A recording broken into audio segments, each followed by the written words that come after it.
did say that the resolution passed by the county board of supervisors, which made the adjacent landowners responsible, I believe should help the weed problem in the secondary road right away. We now have a mechanism in place of who's responsible to take care of them and how that needs to go. So, any questions?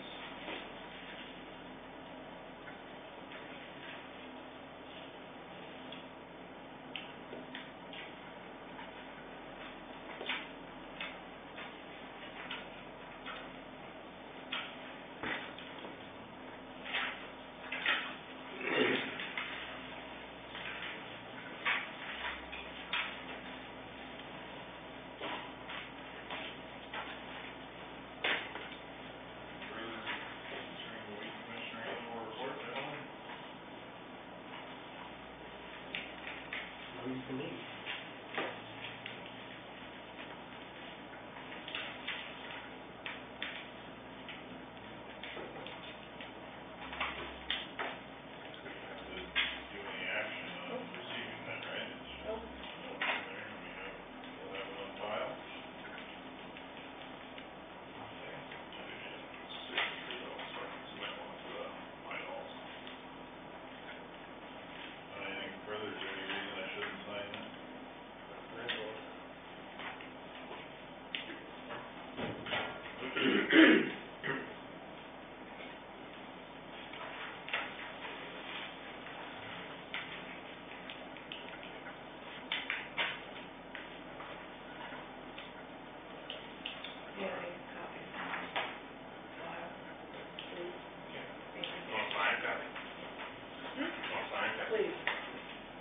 Good enough? Thanks, Nick. Have a good day.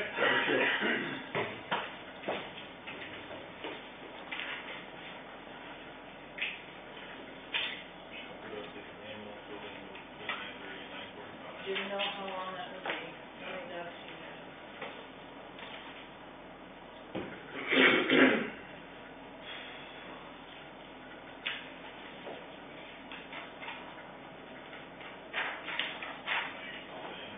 You're supposed to call me, 'cause I didn't know if you'd be right on time.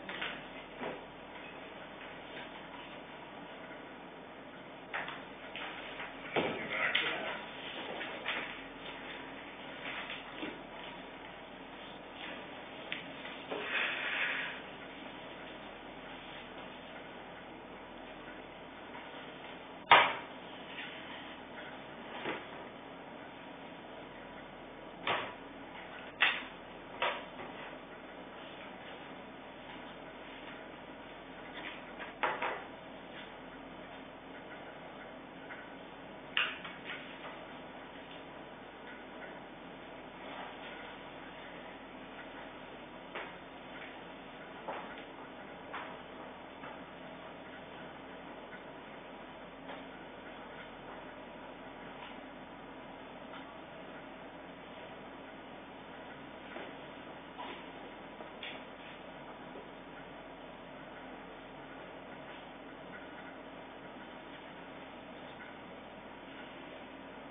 as the engineer, And that $118, that was for two cars. Schofield. So it's Oh, really? that was 7 of us.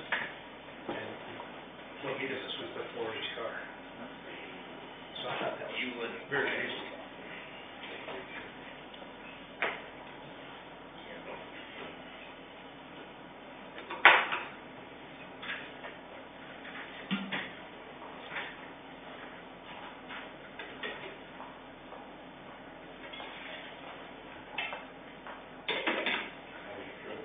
Good. I was telling Jason, he stayed at the hotel, I'm gonna call Uber or Lyft to take us back and forth. If we drove and parked in the parking lot, it would cost us $75. What? And we had 2 cars to take us down every day. So it was back, it was $118. You're out here. And they dropped you at the front gate. You didn't have to walk. That's where they picked you up. So I told Joe, I said, next time we come to the city, that app's gonna be on my phone.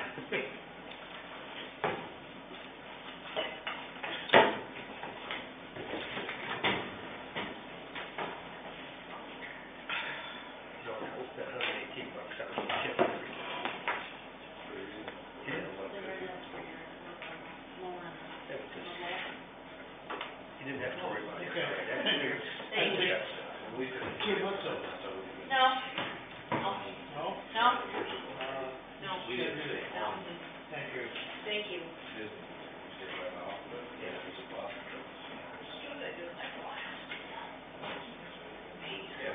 Remember on that side? I think they just rotate all day long. And that does work nice. But that's, Well, what got me is the place we stayed at, they had a bus to take us back and forth, but they want $80 a day oh, really? to do that. Oh, I don't even remember it was anything. Most of them don't charge for it, that's just a Yeah. benefit of being there. Yeah. I think we were, well, I, we went twice. But no, it was fun. Eli said the youngest one, she's 6. The last day, she looked at, Kyra was holding her, and she says, I'm coming back here. So that it was good, she enjoyed it. Something for everybody. There is. But the fireworks, that was neat. I'm not a big guy.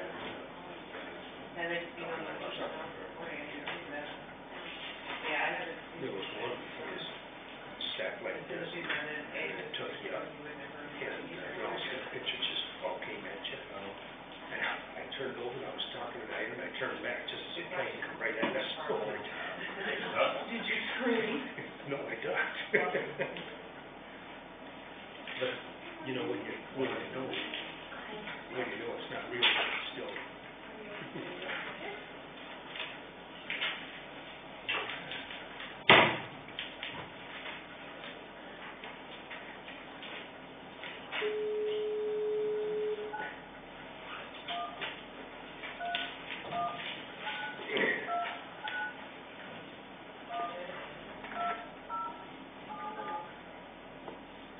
But that song the kids always remember. They will. Yeah.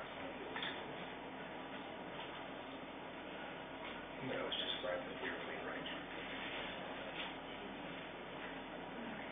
The 2 youngest ones, I know, yeah, they're scared.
Yep. prior to, okay? So really what I did in that email was I ran what we assume the assessor is gonna put on the tax rolls, for fiscal year 2021, which is evaluation year 19, January 1st of 19. If we assume it's $12 million, and we bring that up to the top, it is at, roll back at 90%, that's $10,800,000 of taxable value. The minimum assessment agreement is less than that, so that means she's putting a little bit higher value than what the minimum assessment agreement requires. And at $21.43.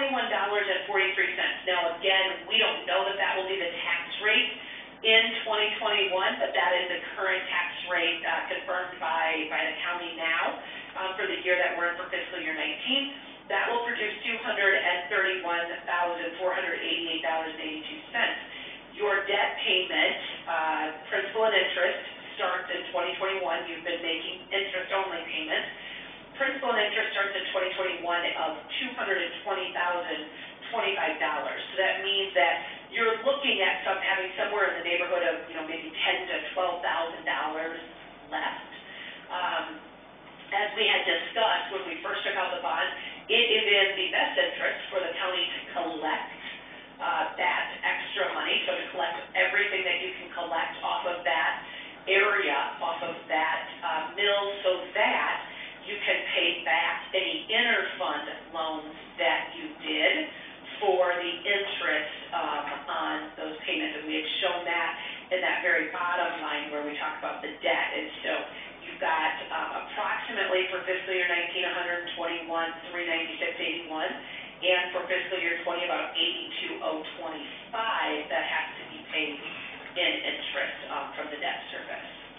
In interest, which will come from an interfund loan or debt service levy. If you debt service levy it, you will not pay it back with TIF, but if you've done an interfund loan, you will pay that back with TIF. Does that make sense to everybody for that part of our discussion? Yep. Okay. So go ahead. No, nobody said anything. Oh, sorry. Get a little feedback there from my headset.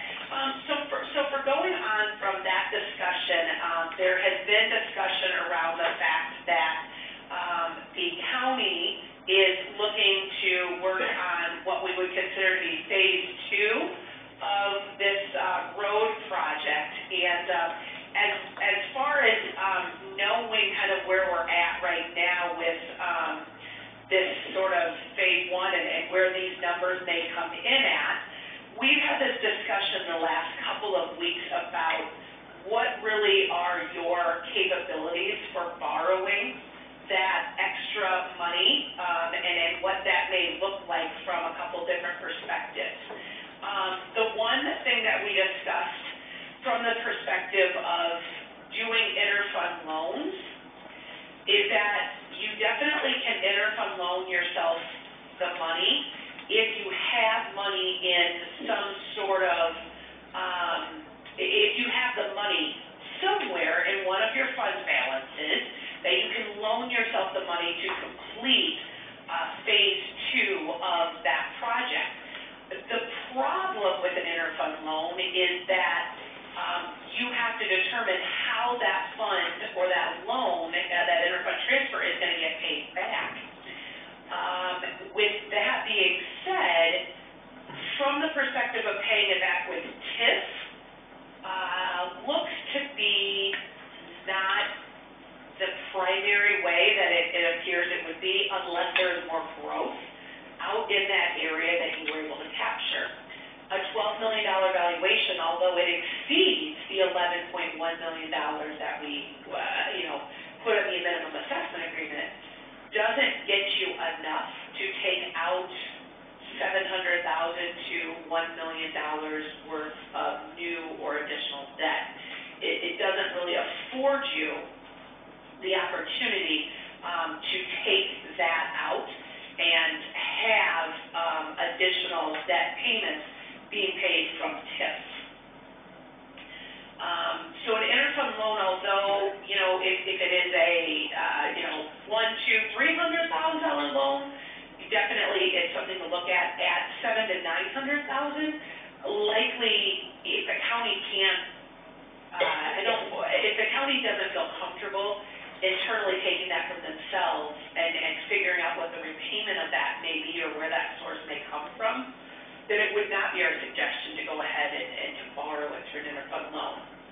I also gave you some schedules at some different levels, from $700,000, $800,000, $900,000, and $1 million to look at.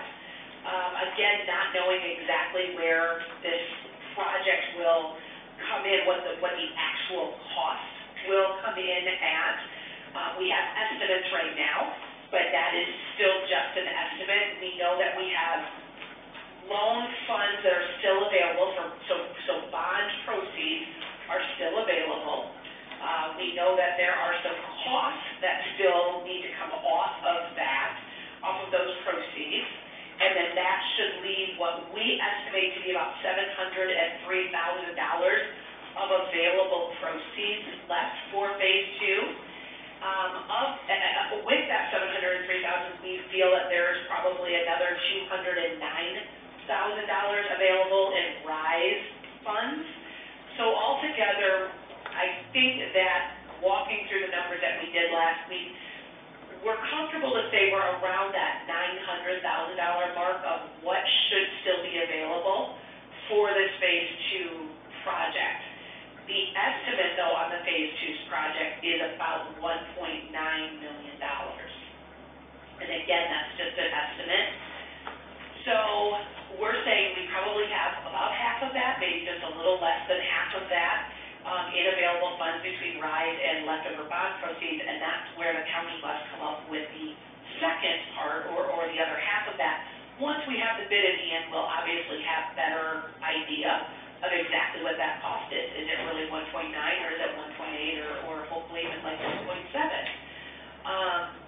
So we ran you some schedules because in our conversations, we did not think that there really was the opportunity to collect TIF to make these debt payments. Now, we definitely included this phase 2 in your urban renewal plan, and if TIF funds become available in the future, meaning there was more growth out there, you could definitely pay part of these bonds back with TIF. But at this point in time, at $12 million of assessment out there, it doesn't appear that there's excess TIF funds.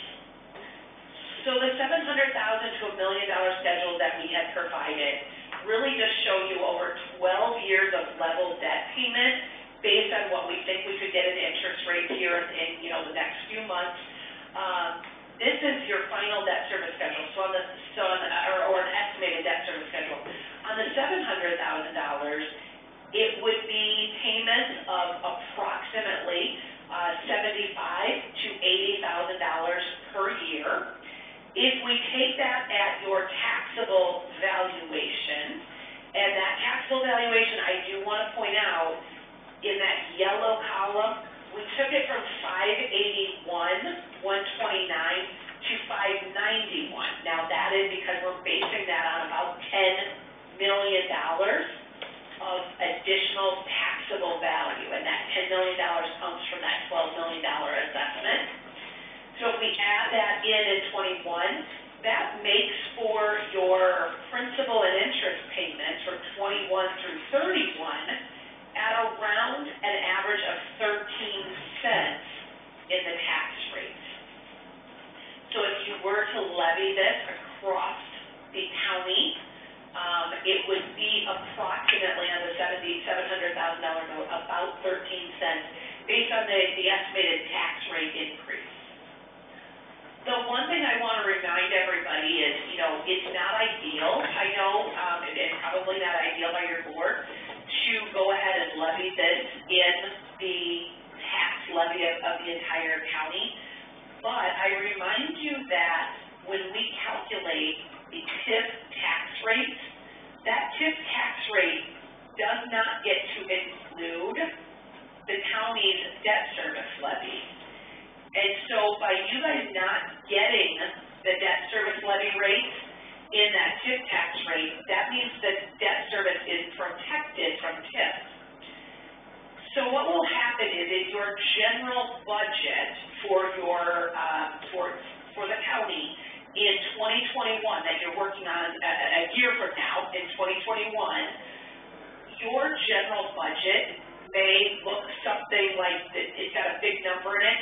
Your debt service levy for that budget will have an additional $10 million in it. And that $10 million is attributable to that feed mill. And so the debt service levy gets to keep all of its value. TIF doesn't get to take anything from it. So it is fairly easy to make the argument that even though you would be debt service levying for the second part of it, the feed mill is definitely paying its fair share or is adding to the share of what the taxes would have been.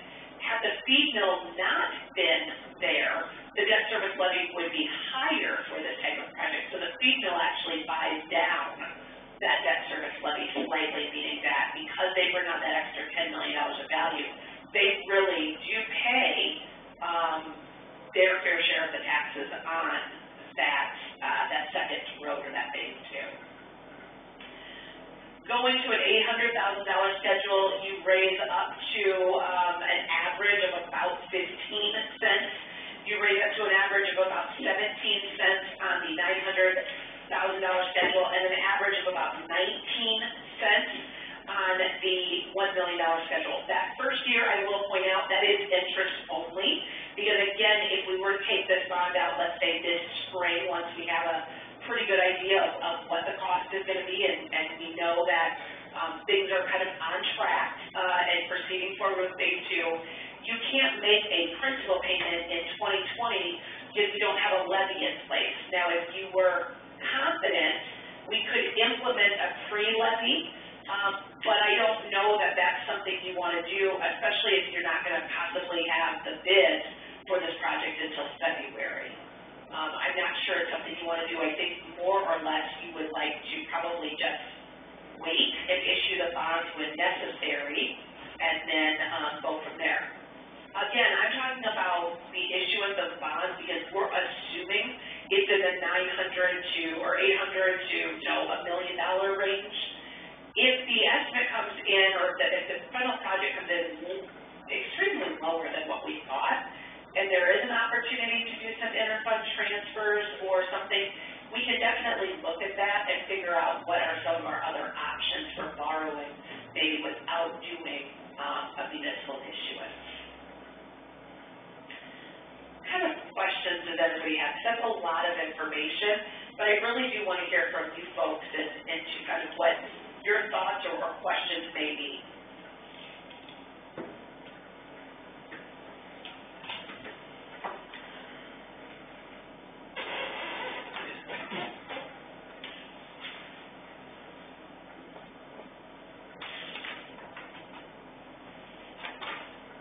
And all these figures are based upon the highest construction estimates using the widest road, using concrete road. That is correct. According to what Slowfell provided, correct? Correct, yeah. Again, I would say that in the future, this project was included in the urban renewal plan. It was clearly a part of the plan that there potentially, was a phase two and this and that. So with that being said, if you do have to go out and borrow, and if we do intend to use debt service levy to pay it back, each and every year when you get those TIF receipts in, let's say that there's natural appreciation of that bill. And if that happens and all of a sudden we're at $12,500,000 of assessment in a couple of years, and that brings in, let's say, $240,000, and your debt payment's about $220,000, and you feel comfortable that you've now paid back your interfund loans, or you're on the path to pay back those interfund loans, maybe we're 5 years down the road, 7 years down the road, and you've paid back those interfund loans, there is nothing to say that if there are excess TIF funds every year, you can use those TIF funds buy down the debt service levy, meaning that if there was, $5, $10, $15,000 of excess TIF funds, you could transfer that into the debt service fund, and that would then allow Barb, when she does her budget, to reduce the amount that she would budget in the debt service levy, maybe by $5, $10, or even $15,000. But I don't really think you can get to that point until you know that you've safely made the payment on the first bond issue, as well as you are making those payments back on those interfund loans that you will have done to make interest payments. Interest payments this December, interest payments in June, and then an interest payment next December and June as well, before we get into fiscal year 21.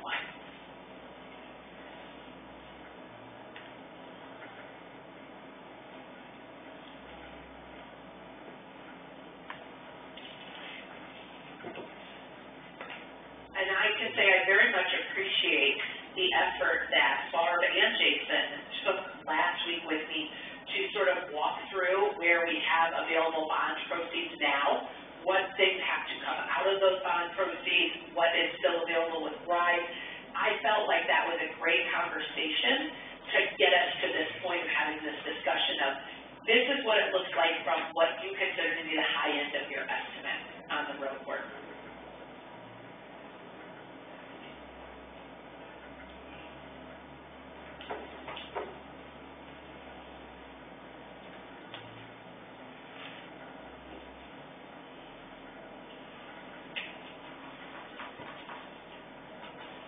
What was the original cost, Jason? They had the bills. Well, quite often offered about a $3 million estimate, but I'm not so sure that wasn't strictly for construction phase. That was quite on the bill itself. It says they appreciate the, We agreed to an $11.1 million minimum assessment. It's looking like it will likely be assessed around the $12 million range, so that improves these schedules. Yeah. At the $11.1 million, it really puts you right in line with making that 2017 debt payment, for making that bond. They used to count in 2017 right around about $225,000 a year from our discussions. That 11.1 puts you there. So 12 million, even then it increased by 900,000, does do a little bit more for you in the way that, again, it produces a little bit more, maybe 5,000 or 10,000 more than what we were estimating, which gives you the ability to start paying back those interfund loans each year and every year and start eating away and paying those back. Just looking at what you provided yesterday, we budgeted for the interest payments this year and next year. Looks like we're about 12 years of TIF revenue just to pay that back. Correct, to pay back those interfund loans. Like, yes, if you do 20 years on your TIF life, so if you got to the end of, let's say, these new 12-year bonds, let's say we do have to take out a new bond at about $700,000.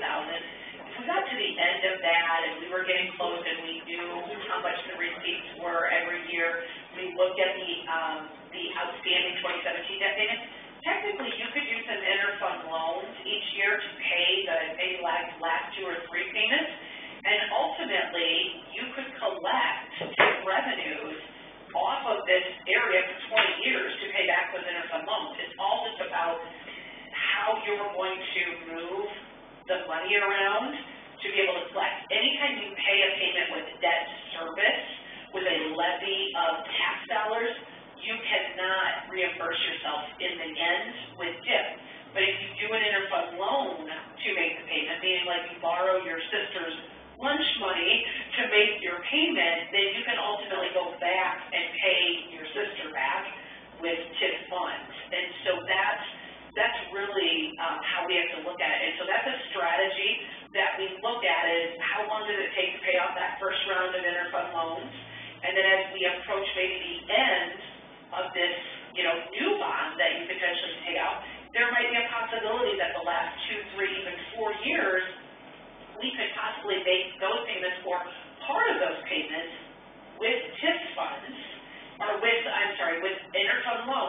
and then pay those interfund loans back with TIF, because you do ultimately have 20-year life from starting in 2021. 2021 is the first year, and you have a 20-year life on that area.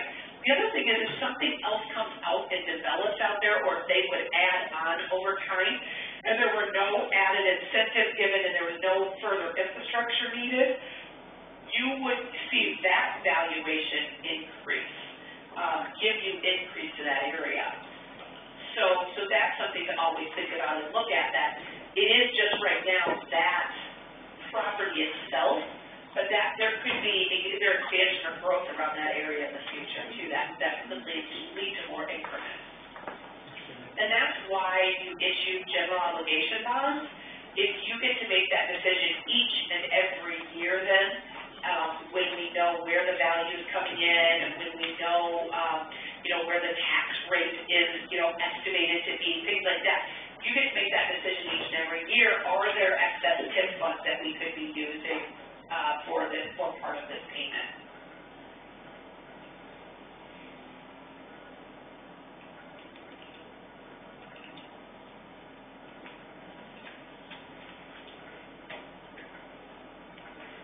This is not the full repayment schedule for the GO bond, right?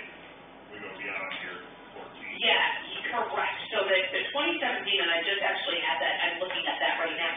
The 2017 schedule runs through 2037, and that is payments of, anywhere between about $210,000 to $220,000 a year.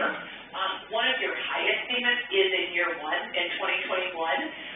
The payments actually get lower as we kind of go. They get more into the $210,000 to $1,500,000 range, which, so if you are producing $230,000, that's $15,000 a year excess that you're going to have to, pay back those interfund loans. But I will point out that in year 2037, you stop paying this old 2017 debt off.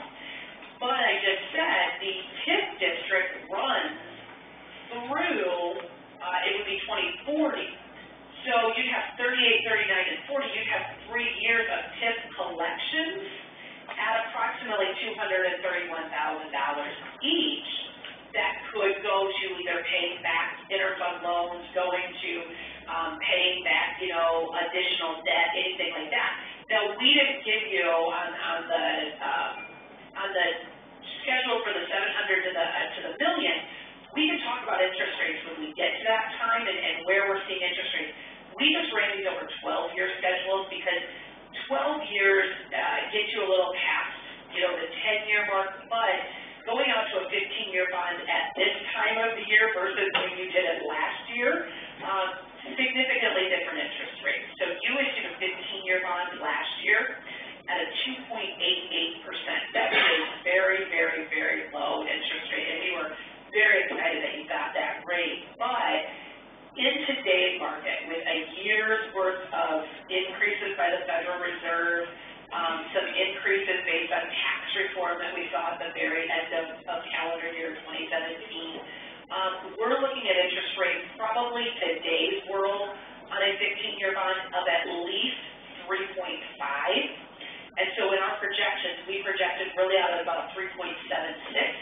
I think that rate's high for today, but not knowing when you may issue that bond, we want to be a little conservative in our numbers to say we don't want to quote a 2.8 because we know that there's likely no way you get there unless we have something significantly happen in the market that takes it in a downward turn.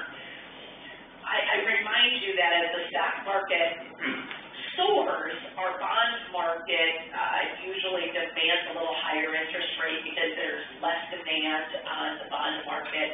But as the stock market goes into a little bit of a free fall or has a little bit of a correction, people flee the stock market and go to the bond market.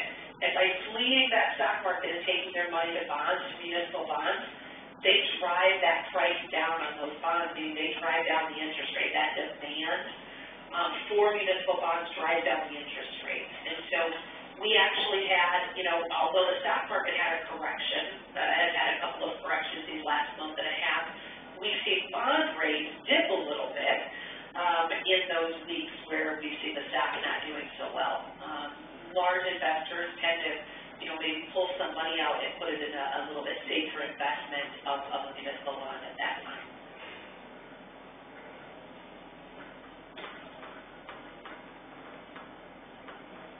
So I think my goal today was just to kind of talk through some of this with you as you guys prepare to put bid specs out for phase 2, and the conversation you did, one of you just said was, this is at the widest road, at the, concrete, and this and that. And so I think what I'm trying to do is give you the opportunity to have maybe some of those discussions and decide what is best for the county going forward with phase 2, and what should that, project look like. But know that there's the opportunity to go in and get the money that is necessary. Right now, we assume that it would be through outside bonding. If we get, like I said, to a much lower number for the estimated project, and after the bids come in, then we definitely can sit down if it's a much lower number and discuss with Barb and others in the county as to where there may be some flexibility to do some interfund loans. Although those interfund loans likely with TIF would not get paid back for a good 12 years probably.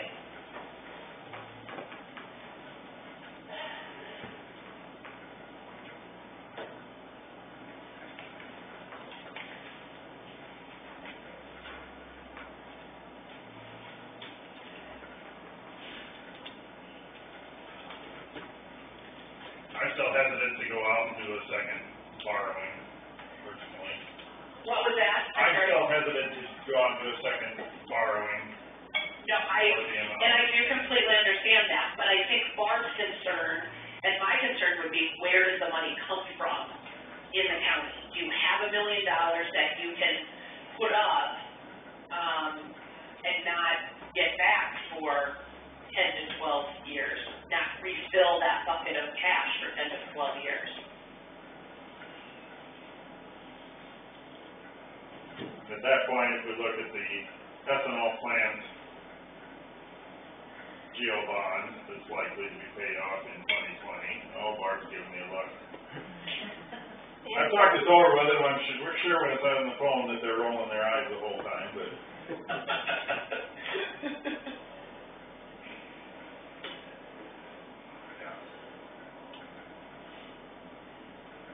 That's going to hit the general fund contribute to the general fund in a way that it never has, or hasn't yet. And I think it's something to consider on replenishing anything we might be using as an internal loan. Okay. And that, that again, we can help you guys work through that if we need to run some calculations and stuff. And I think this was a good conversation to just kind of have the starting conversation. There's a lot that still has to be determined by you folks for your phase 2 project. And we really do. I honestly had the same exact conversation with a city client yesterday, that we have a whole lot of conversation and we're kind of in limbo until we know what that bid price comes in at. And they're bidding in January, February on their project, and we're a little bit on hold until we know where that comes in at. We know we have some options, but we're just not sure what the best option for the county is until we have that number. And it may also be that, you've got bond proceeds and RISE money, and even if the project comes in a little bit higher, I will say this out loud, sometimes there's change orders in the downward fashion. And if there happens to be a change order in the downward fashion, the project size may get a little bit smaller on one aspect of it. Or we have really good weather and they work very, very quickly, and the project, doesn't really have any delays or anything like that. Those types of things ultimately drive down. So it's not that you have to run out and borrow money right away. You may even feel comfortable doing an interfund loan for maybe $100,000 to keep the process going, and in the very end, go out and borrow. And we did talk that, when we get into the range of $700,000 to $1 million, we do think that the competitive municipal market is your best bet to go. Local banks have a hard time placing $700,000 to $1 million. When we are in that $500,000 range or below, we have done competitive sales just amongst your local financial institution, trying to keep some of the cost of issuance down. At that size of a bond issue, we really don't need to go out and get a rating, anything like that. We can keep those bond costs pretty minimal. We've done it for recently at Dare County.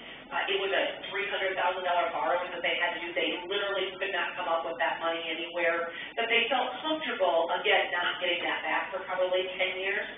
So we went out and we competitively bid that out amongst their local institutions within the county, and they got very fair, good interest rates for that $300,000.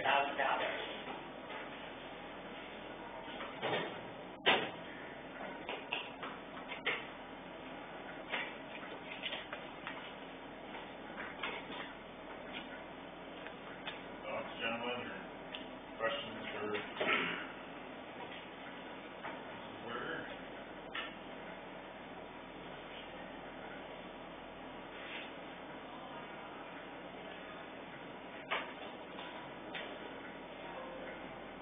I'm kinda ready to see what the numbers come in at.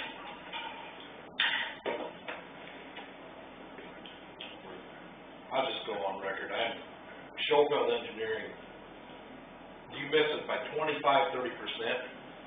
Give me that figure you had. He had a 31-foot road figured in, and he missed it by $1 million? I don't get that. How you can miss something by $1 million, 25–30%. He had a 31-foot concrete road figured in here, $2.75 million. Now we're gonna be $3.75 million. I wouldn't do any business with them again if they're the last people on earth. Miss it by $1 million, miss it by 30%. That's ridiculous. I know that isn't the conversation right now, but that's ridiculous. I'm not gonna argue that point. I don't know what that changes though. With dissatisfaction with that side of things, we're well into a process. We've got a stage coming up that needs to be funded. How do we? I agree. That's not what we're talking about now. But the more I think about it, the madder I get. I just don't get that. They should keep some of it. That's all. Do you wanna enter into that conversation with them before we go further, or? Yeah, I do, but maybe the rest of you don't. But that's ridiculous. This is like $1 million on a bigger project. Yeah, I think we do need to look at them. I know it's probably not that many dollars, but We're paying them $170,000 plus. Yeah. There may be more that they're gonna think they're owed, but that doesn't get us to the $700,000–900,000 very quickly. I understand that, that's a soft subject, but I just sit here scheming about that, how we can be off that much. Now we gotta figure out how we're gonna pay for it.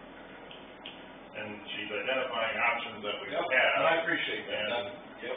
regardless whether they're 30% off or they were under 30%, I think this is a project that is well worth it for our county in the long run.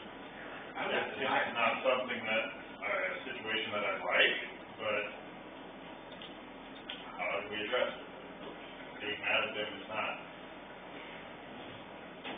Well, somebody's gotta be held accountable. We did this on their recommendations, and now we're stuck. I won't share that assessment. Had they estimated 30% higher and the scope of the project, I still think it would have been something to enter into. I don't like that we didn't have that number to begin with, but this project is well worth it for the county, in my opinion. So. I'm not saying it's not, I just think somebody needs to be accountable for the miss. That's my opinion. And Jerry, I can go over with you a lot of detail of the whole background, you know, from starting to see, and you do have a somewhat clear picture, but, you know, it's. Let's finish with that, yeah. I don't have any more questions for her. Give us some good options. Well, if there's anything more I can give you in the future, as you continue the conversation, as numbers maybe, as you hone in possibly on better numbers, or you just want to see other things, please let us know, because that's our job, is to run as many schedules and to give you as many options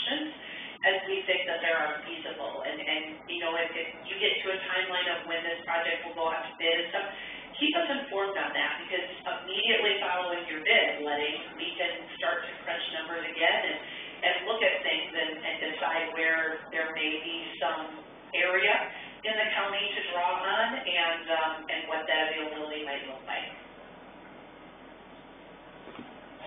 I just think the initial way to shave quite a bit off is to utilize the asphalt, the narrower asphalt road, and, I just need the auditor's office or those that look at the numbers more regularly than I do to clearly tell me to get this internal loan idea out of my head, or if there's anything we can continue to consider. I'm uncomfortable with the debt service approach, but I understand what you're presenting and why, Right. but.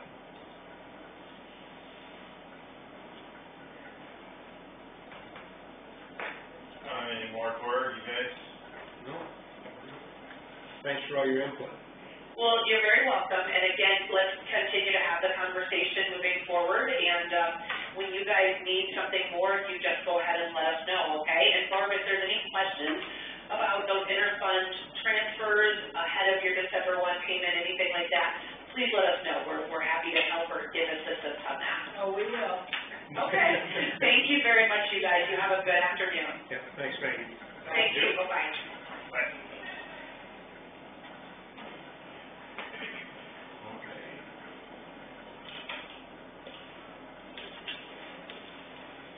Past 10:15, we'll move to the Iowa Land Records item on the agenda that was asked to be on here at the request of our reporter.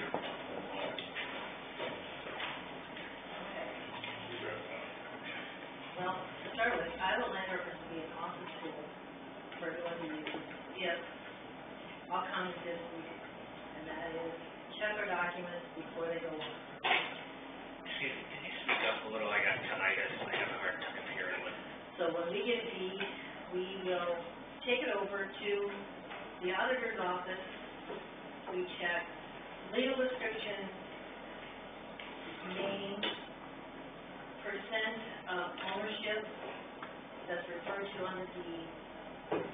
And if it's okay, we take it back, we put it on the book, and then the next day it goes over to the auditor's office to be transferred.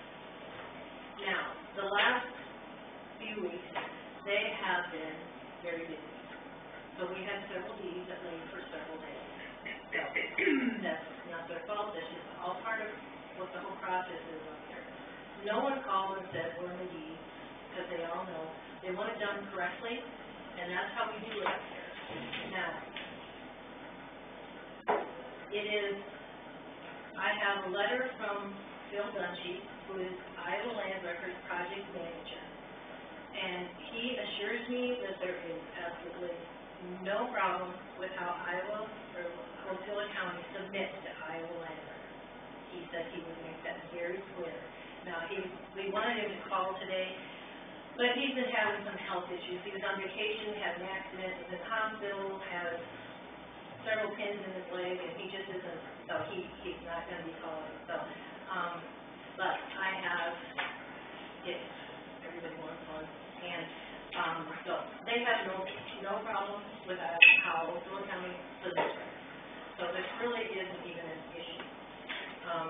I have something here from December 5 of 17. And this is from Iowa Title Guarantee. He says that Iowa Land Records is for informational purposes only. It is not to be used for any type of, they just can't guarantee, because counties do not check their records. They get a deed in, they put it on, they don't care if it's right or wrong. And then the auditor's office finds it, or the assessor's office finds it, and then it has to be dealt with then. So, okay, so in the meantime, they've already sent that incorrect document to Iowa Land Records. Well, what good does that do anybody? That record's out there right away. Why wouldn't you hold it to make sure it's correct? There are all kinds of instances as to why records don't go right away. There are just all kinds of scenarios. And so, on top of that, when you do send it, it's 48 hours before it goes on. So a record, 3 days is now, 3 or 4 days is now 5 or 6 days. So it's not a big deal. We do not have people calling and saying, where are your records? Banks cannot rely on Iowa land records. Banking division will not let them. Iowa Title Guarantee says not to rely on Iowa land records. Abstractors cannot rely on Iowa land records. Now, purchase owners, for lack of a better name for them, I don't know what else to call them, that's what everybody calls them. We know one who relies totally on Iowa land records, which is a huge mistake. We have purchase owners who come in and they have told us over and over, you do not rely on us because it's not accurate. And so they come in and they check our records. So now if there's one who totally relies on it, then she's doing whoever hires her a big disservice because she's not getting correct information. Unless she's doing thorough accounting, then our records would be out there, they should be 99% correct. So we check every document that conveys. Here we just had one last week from an attorney in Dickinson County, and one of these was totally wrong. And if we had just put it on and sent it out there, all that correct information is out there on Iowa land records. Well, that doesn't do anybody any good. And so we got a reply back from her saying, thank you, we really appreciate you fixing this before it goes to the system. Which they did. They sent us a whole new document, and they could do it by email because the part that was wrong did not require any signatures. So, you know, people expect us to do that, so and we do it. I have a list here of documents, and this only goes to part of June, of all the incorrect documents that we get. I mean, it's a constant thing. From anywhere from no money to, but the biggest thing is the legal work incorrect. Well, if you don't correct it before, why would you put it out there? I just see there's just no understanding on my part as to why you would put a document out there without checking it first. So if anybody wants to see this list, there's plenty. It says who the attorney is, what was wrong with it, what the document number is. There's just no reason to put a document out there that is not correct. So there's, I don't know, does anybody have any questions? Because Iowa land records is fine with how we're doing it, so we'll continue to do it as we do it. But I guess the issue is we have a contract, and I don't know that Phil has the ability to circumvent that contract without It's not a canceling. contract, it's a 28E agreement. It's a 28E agreement is a It contract. doesn't say in there anything about it. It's in the policies and procedures. He's the project manager, so why wouldn't he have the say? And it's a contract, yeah.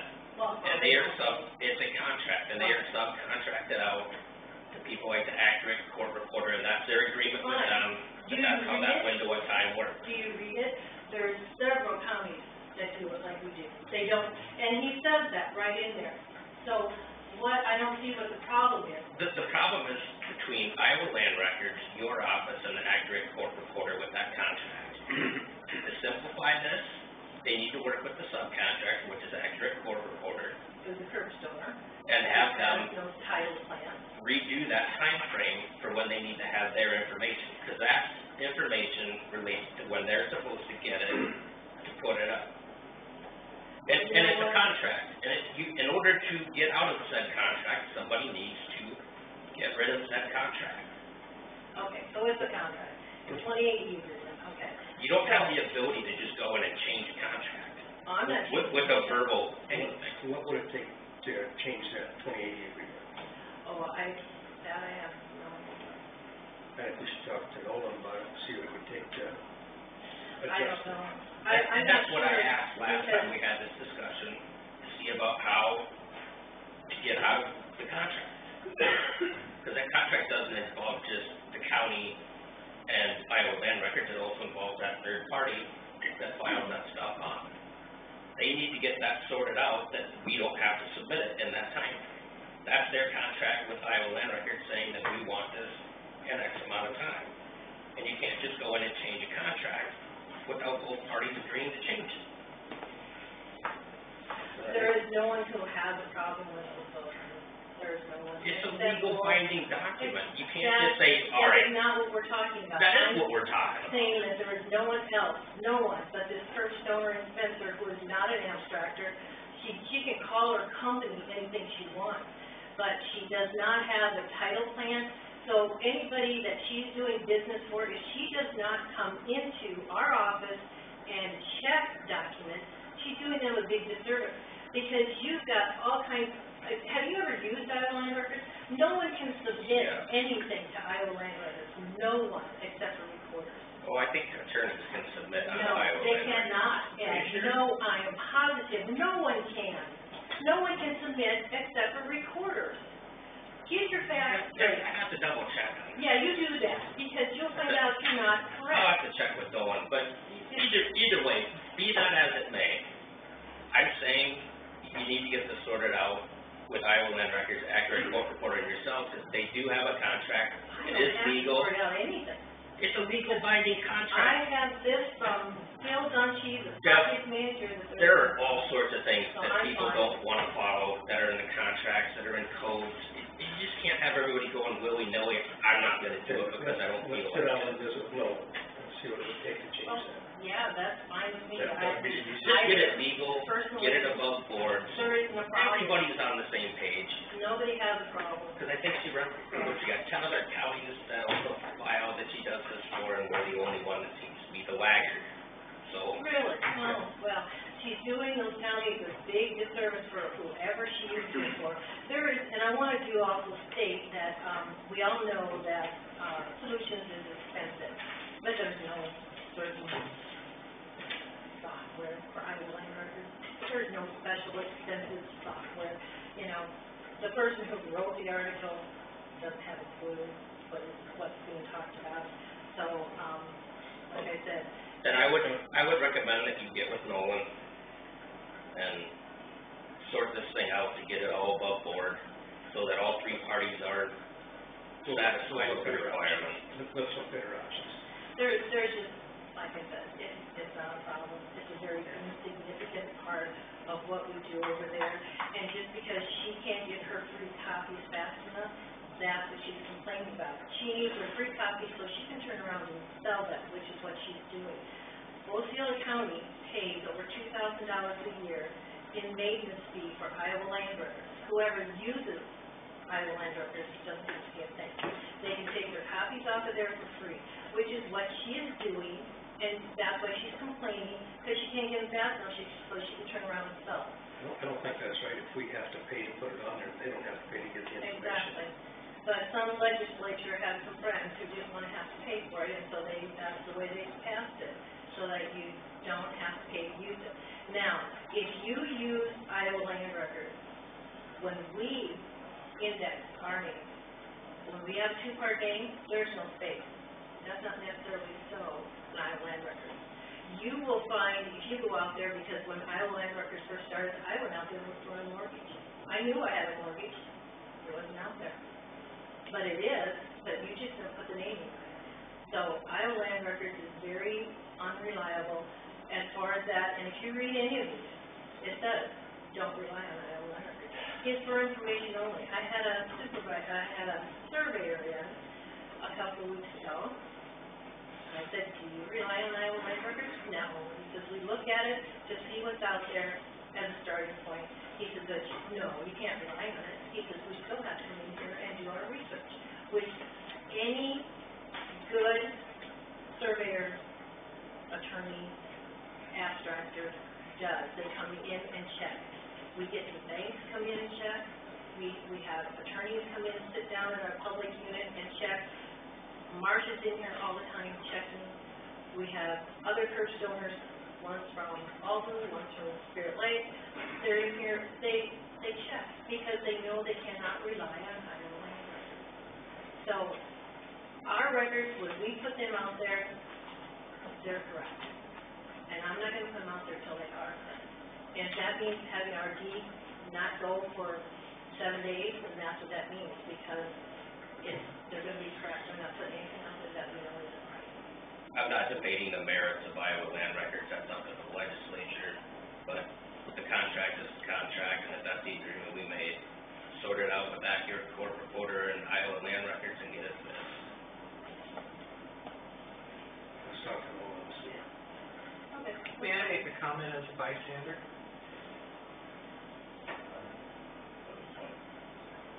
Well, that's right, you're up. It's up to you to let her talk.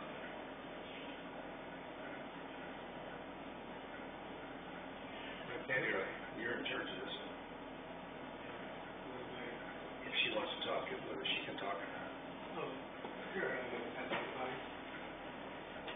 When, Ed, you're talking about anybody can submit documents, there's a certain amount of truth to that because you e-submit, but it still comes through the recorder to approve that e-submission. But they're still able to submit. It's submitted. Okay. It's submitted, but it's not accepted until the recorder approves it. Okay. So she has the time to look the document over and make sure that, did they submit to the right county and stuff. Clark County, Osceola is the, county seat. And you would have that where that would happen, they'd send it to the wrong county. Well, you don't want that dirty document out in our records. And so the recorder still has the time to check it over and say, yes, this is the correct document. Time is of the essence with many documents. After once it's stamped into the recorder's records, it's basically recorded other than put into the, permanent record. So it is there. If anybody wants to look at it, they most certainly can. But you're not going to get your free copies off the website. And we're all human. There are many mistakes. I put in section 31 and it should have been section 13. Those kinds of things happen. With having it go through the recorder, the auditor, the assessor, those things are caught, which prevents a lot of dirty documents being out there and a lot of cost to the general public, because that permanent record is a permanent record. You don't pull it because it's wrong. So now something else has to be done to correct that and say, okay, ignore this record. This one substitutes that. It may affect a deed, a mortgage, releases and stuff. So many recordings have to be redone because of that one little error. You're abstracting. That dirty document's going to show up in your abstract, and there's going to be more costs with each abstract entry. So I think it's a great service that we provide. When I was recorder and we would talk about it at meetings, the big county said, we don't have the time to do that. That's their problem. I was taught we are here to provide a service, and that was my philosophy, was it's not how fast you get it done, it's how accurate it gets done. There's a whole lot more pressure put on being accurate, and that's why Iowa is known for having such good land records. And I think we, as Deb said, many, many comments were received of, thank you for catching that. We're all human. Those things are going to happen. If they can be caught, it saves everybody a lot of hassle and grief. Thank you.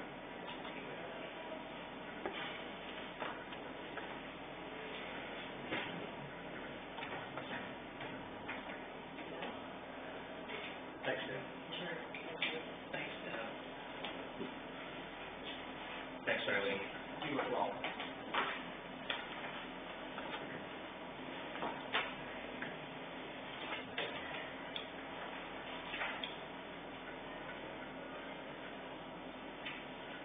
Update.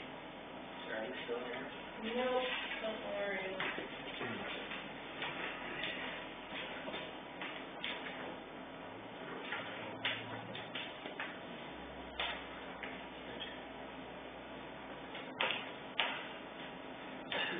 You want to talk or not? Are you gonna wait?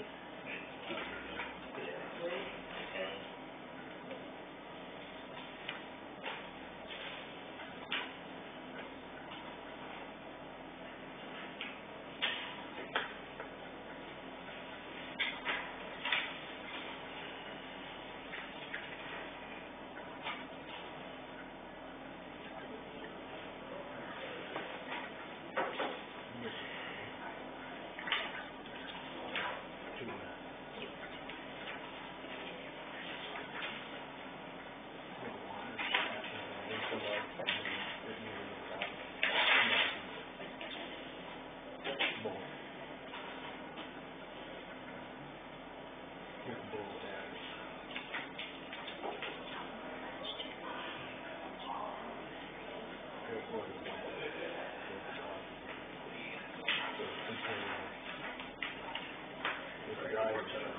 one, ask me for. It's not a big deal, but I'm going home. And that's what church was. And we had,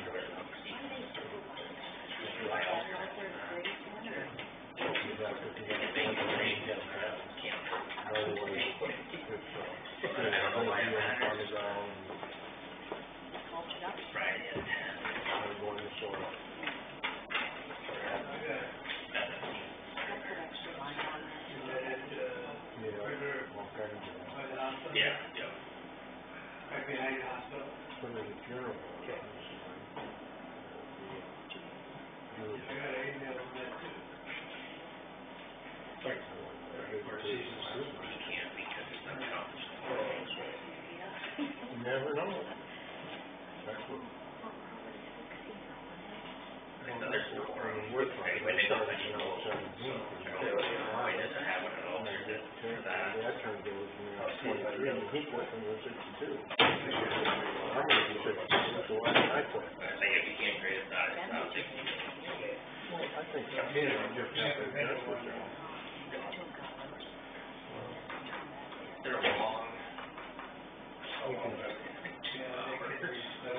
Let's see, the young people. Yeah. You'll be there too, dude. Well, what it is, it's a real No, I think they still left it as a meeting space or whatever. It's right behind us. Yeah, there's a big sign on it. I guess if you're not looking for it, you'll pay attention. Kind of blends in with the scenery. Financials usually take about 35 minutes. We just got, that was right, well, we could have 2.5 hour meetings. It's just, we got it down, now we give it an hour and a half, that's it. Nice.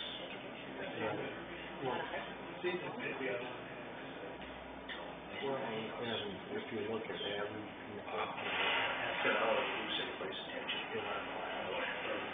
And then we get jobs, they're talking, my wife, we work from 75 at the bank, so he put something into our local community. Isn't that got some value? I mean, he said, there's someone that's the smartest, they give them a job, they get a freebie, and everything else. They don't come back, but they got to help them.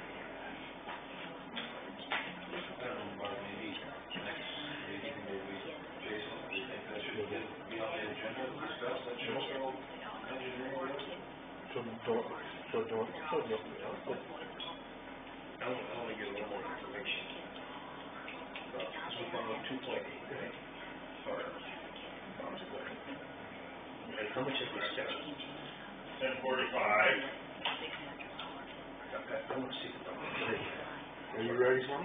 Mr. Broxman asked if we could have the compensation board on the agenda. Okay, you bet, I had an interest with it, because I was on it before, I can just sit here, I guess, but what I read in the paper, you can't get no one to do this, is that something that's true?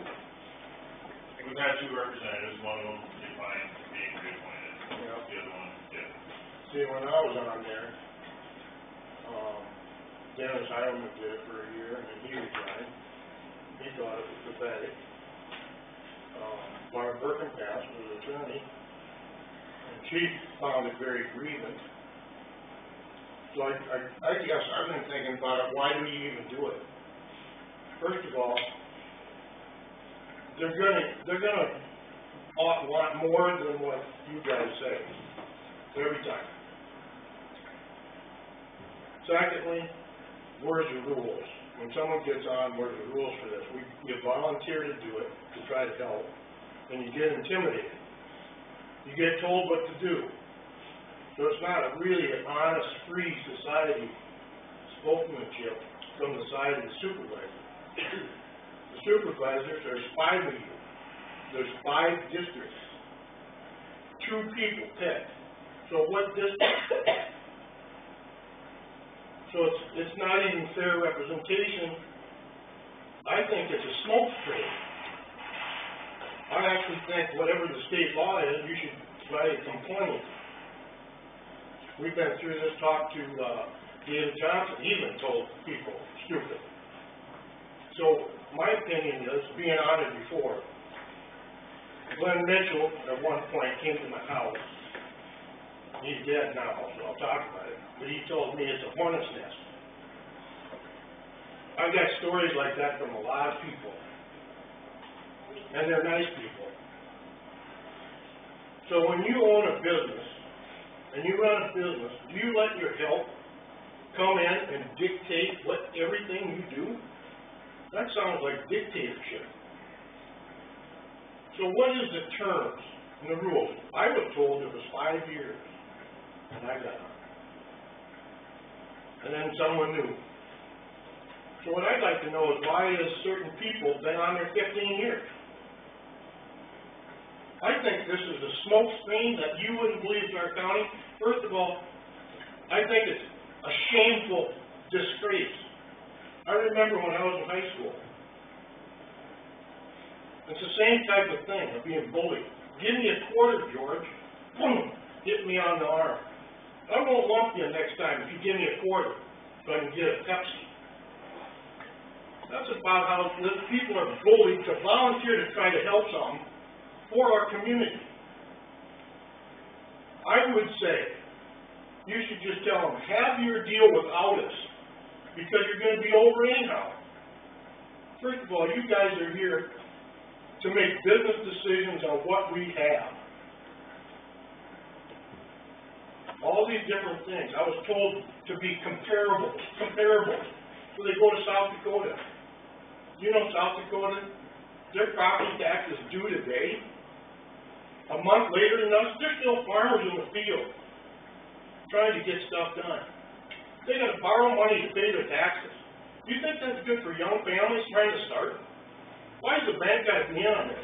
So can't we talk about this? You've asked to address the county compensation board process. Do you have a recommendation for our board, or do you have a? I think it's been a bully, unfortunate situation, and it's about time that you step up and tell people that. And if it's a state law, you go with other counties and you make rules with other counties to change it. I think it has to do with what it was last year, the year before. They tried getting rid of it last year. Yeah, it was last year. So write letters and get legal advice from out of this area, because we got special legal advice here that isn't doing it. So there's a special reason with unions and different things that come up with this, and they're very powerful. But don't you think the people here have had enough? When is enough? Thank you. Is there term limits on that? It's 4-year terms. Code section 331.905.905 is what requires the county compensation. So while that's intact, I intend to continue to follow that. Well, but why is it that a certain lawyer can be on there before? While that's intact, I intend to follow it. I understand you're encouraging us to. So this is all about legal. whether or not they're proper years. It's just that every 4 years they have to be reappointed. So if somebody's on now and the Read that term code to comes me up again. in What does 20, it say? 331.905, county compensation. And it states that 4-year terms. But there's no term limits. No term limits. No, it doesn't say about term limits. So what's the rules for being president and all this stuff?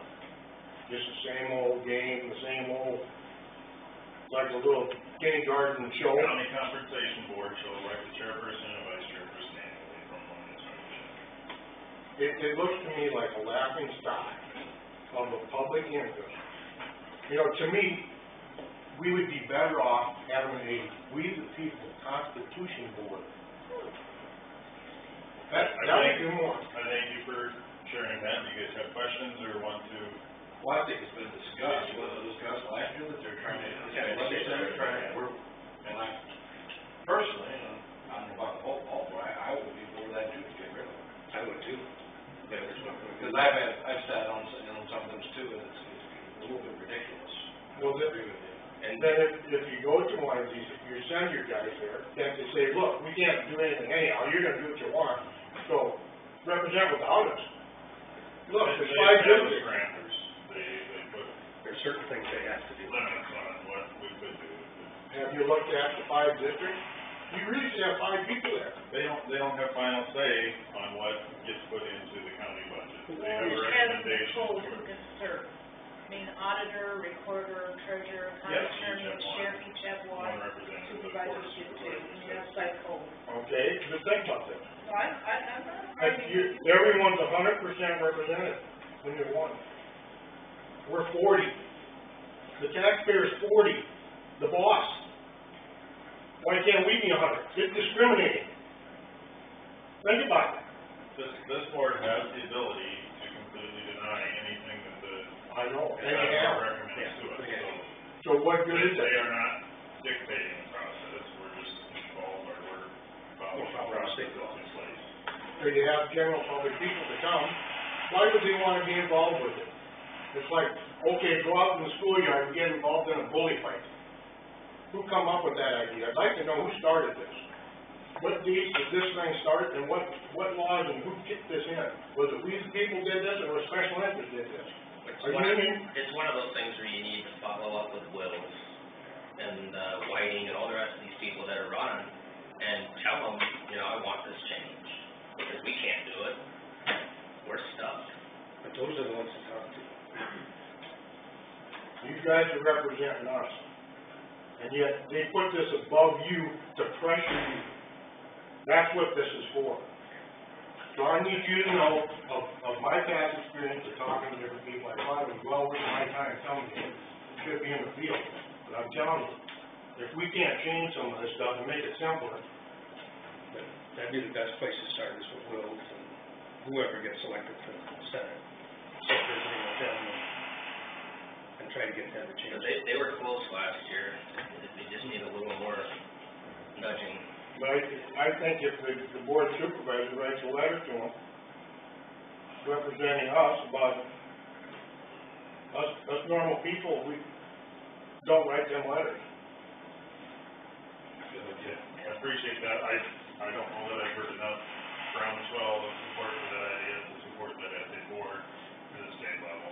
Well, first of all, Individually, I would be open to talking to and continuing to look at that process, but I would encourage our citizens to address those representatives for that issue. If you interviewed everyone that's been on there, that's been through the supervisor, and have them do a statement, because I tell you, it's a, If I remember right, I believe ISAC was in support of removing Yeah, they were. boards as well. So the Thank state association of counties is for it too. next. Thanks, George.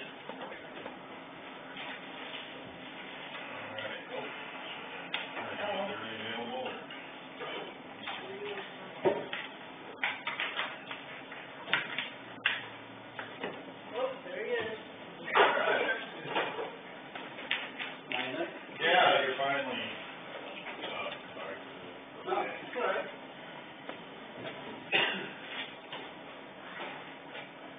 Your folks, Only one so far. going off this morning? Yeah. Oh, it's the only one. So far. Okay. No, I contacted 5 people.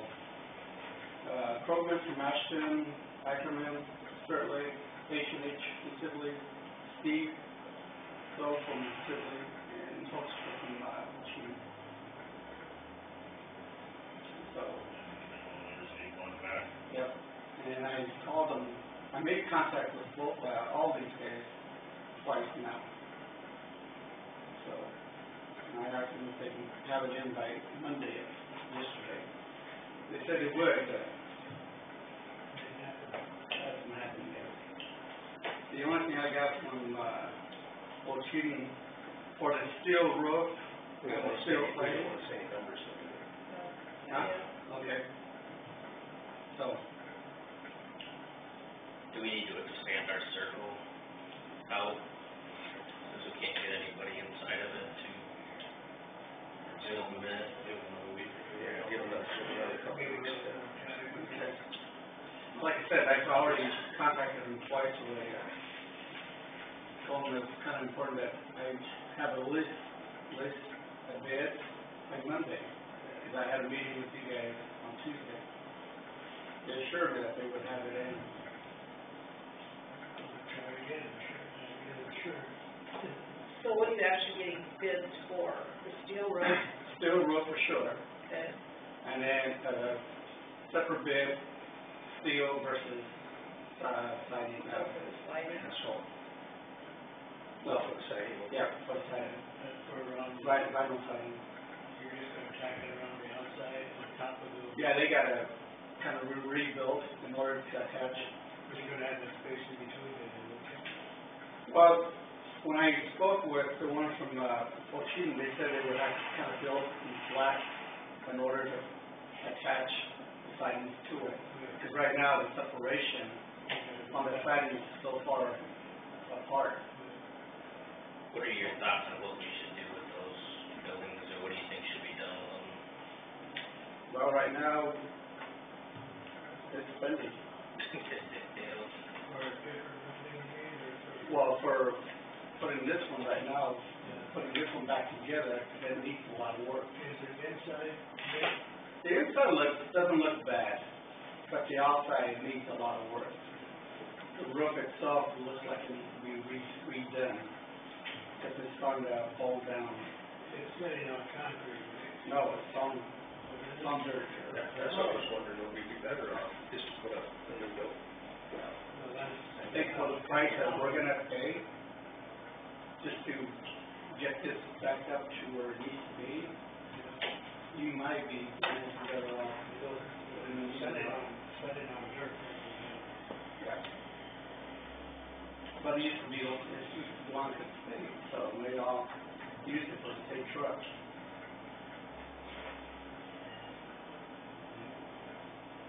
And that building, we do need, it is necessary to have. Does use that. And that other building that's there, what's that mean? That's also for like, when they confiscate materials from the police. Is that used all the way up to the top? The white building, Yeah. yes. And they've got a second, It doesn't have a second floor, it's just a tall building. yeah, but I mean, where it's from 6 foot up to the top, anything? No, Would that be, just a tall building. would it be another storage area? It could be. Is it 15 feet high? Yeah. Like, Both of them are. Yeah, that, I'm almost thinking it'd be easier just to get rid of those buildings, just put up a nice One. garages, yeah. That we can get some repair costs versus new costs, to see where we're at. Like a four-stall garage or something like that, you know, that. But you want the doors big enough, because I know like when, they have an accident, a serious accident, for storage, to get the cars in and out. 'Cause they have to be, does it need to be? Steel buildings, fine. It doesn't have to be fancy. Can't move the one off Hawkeye Point, can we? Well, you never know. Never know. But yeah, it doesn't have to be fancy, it's just gotta, there's gotta be one secure area in there for the police department where they can go and lock stuff up. Just a lot. Yeah.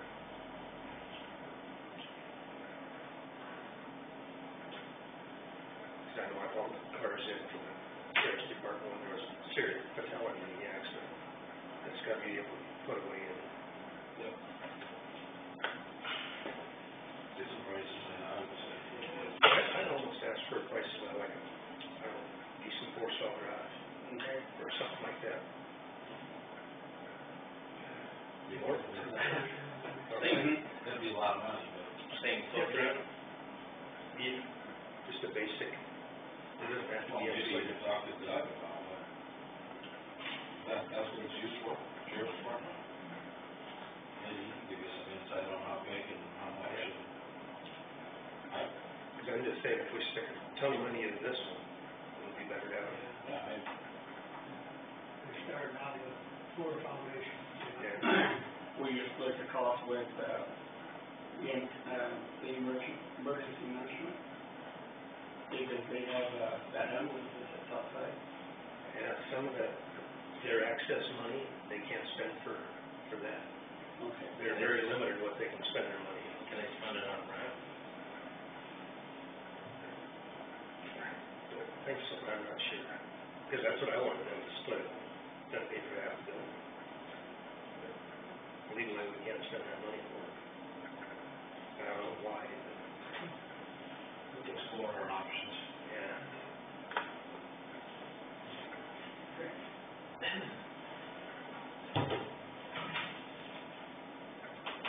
And then, part two, courthouse, water damage from the, north side, from the second. I'm still dealing with that. Had to go to phase two where we got everything cleaned up, but there's still a lingering odor, like mold. So I called a company called Service Pro, who deals with mold and water issues in the wall. So they came out and they brought their testers and found out that we do still have water in between the walls and in the floor itself, underneath the layment. So, and it's starting to create some mold. In the attorney's office, treasurer's office, and also in the clerk's office, upstairs. I'm going to be talking with Randy Jensen about submitting the papers, all the funds that we're accumulating right now, to that. Our insurance company will not handle it because we don't have any water insurance on our policy. And now I have to deal directly with the Randy Jensen's insurance company. Can Serpro get that water out of the? They would probably have to drill some holes in the walls in order to put their equipment inside the walls to dry it.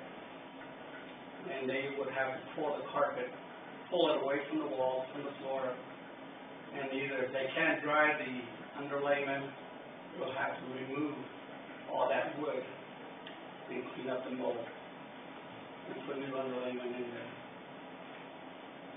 And they will be submitting some kind of a quote sometime this week on what it's going to cost to do all that work. Isn't there something they can spray or kill that mold? When I had the carpets cleaned, we had the carpets all sprayed for that reason. But because the water got underneath the wood itself, whatever you spray on top is not going to get underneath it.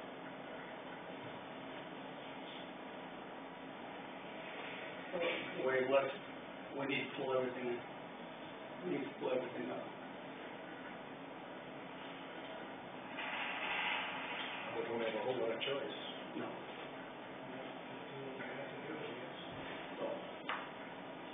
So like I said, I'm just waiting for Service Pro to send me the bid on what it's going to cost. Am I going to have to go out for a second bid, or do we allow them to The insurance, all this kind of stuff. if this is the insurance company that, from Randy Jensen, is going to pay for it? Okay. Now I almost think I'll probably ask for a second bid. Okay. I'm going to speak with Randy Jensen and give him the option of what he wants to do. We provided the quote we received to him and said, you want us to proceed with this, or? And see what he wants to do. If he's okay with going with it, or maybe I'll not let him decide if he wants to go somewhere else.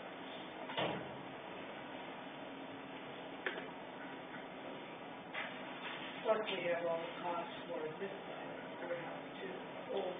Yes, I have two vendors right now that are going to give us quotes to start doing our repairs on the inside courtroom. The clerk's office upstairs, the vault, and the judge's restroom, and then the downstairs, where we've had problems in the past. I didn't want to fix that until we made sure we had the outside seal. And since we've had all this rain, nothing's come in. So I'm hoping that everything's done. So right now I'm working on two vendors who specialize in plaster repair. One's out of Brandon, South Dakota. And the other one is 2:30. There's not too many of them around. So, Do we have to have a separate policy for water? We're finding that out, yeah. Didn't know that before. Do we need to look into getting that? I'm gonna be talking with Bill when he comes back Thursday to see what kind of options we have as far as water. I did talk to a couple insurance companies. If we have water coming through the roof, we can be covered. If we have water coming through the wall, they won't be covered.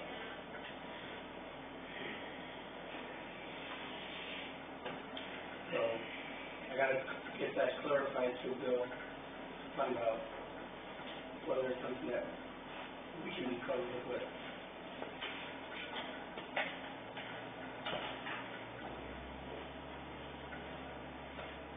Any more good news? Nope. Well, the snow, Thursday.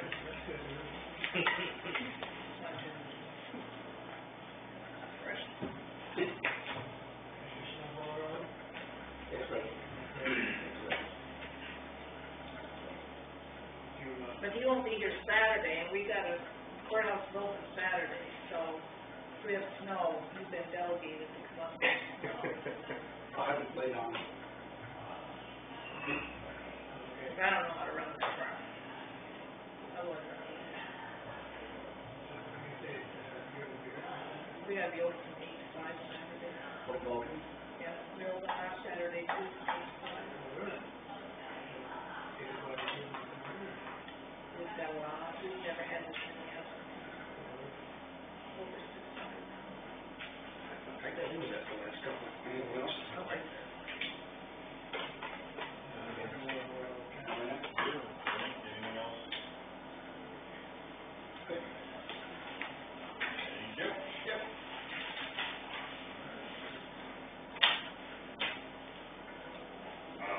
Just give a brief rundown on the, last Tuesday's meeting at Northwest Iowa Regional, Northwest Iowa Care Connection, Regional South. Jacobs County did vote to accept Plymouth's application to join. We did not, and it sounded that, the impression I got was the rest of them probably would, maybe Clay would deny it, I don't know. So, where we're at.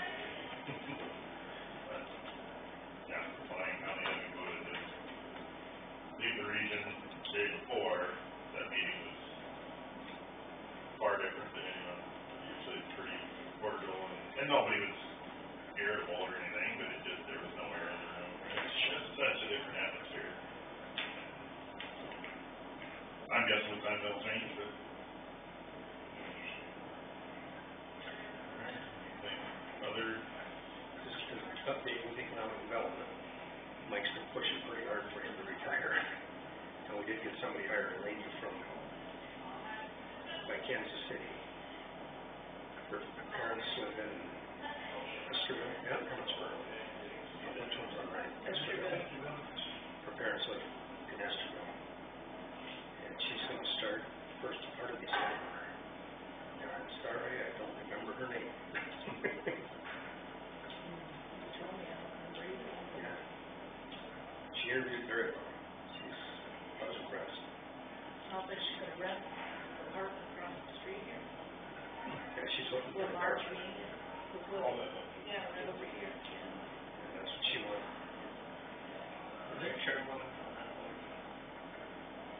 No.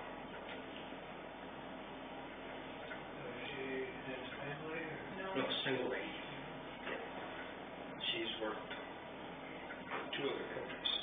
She's a world traveler. Yeah. And she loves to travel. Matter of fact, she's went here, didn't she, for 2-3 weeks in December? 2 weeks, yeah. We kind of wanted her to start after the first year. She kind of wanted to get everything set up before she went on vacation. And I understand. Was there a lot of applicants? Yeah. It's supposed to be a 7 or 8, something like that. And those 2 good ones, but the other one that I thought was good, he accepted a different position, so he withdrew his application. What's the pay scale from that? 50, anywhere from 50 to 60. And we started on 52.5.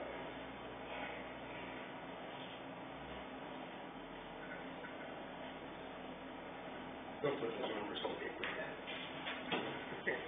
I'm sure it'll So come out. that's for my position? Yeah. Yeah, we've been kind of dragging our feet and hiring somebody. And he finally told us it was time. What are we paying now? Half that? And that's because Mike couldn't make any more. Yeah. But the hybrids. Yeah. We paid him, where we're at now, we paid that when Kirk was here. Any takers on the, building out there for capital items there? Not that we've heard. They've had a couple of workers since it's been there, but nothing that we've heard lately. I had set up for some things that, people learn from there. Yeah. Well, the right person's gonna come. Just a reminder, you meet on the 14th, which is a Wednesday, and Tuesday. You gotta canvass that election, is a half hour long enough to canvass, or not, you guys want longer than that? That should be enough. So our meetings next month are what days? 14th and 27th. 8:45 on the 14th, yeah. What about, we didn't have anything on the 20th. So that's triple two. So I have that. That's that public hearing for drainage. Next month. So we That's do, at night. so we do have it on the 20th. Mm-hmm, mm-hmm. Okay. 7 o'clock here.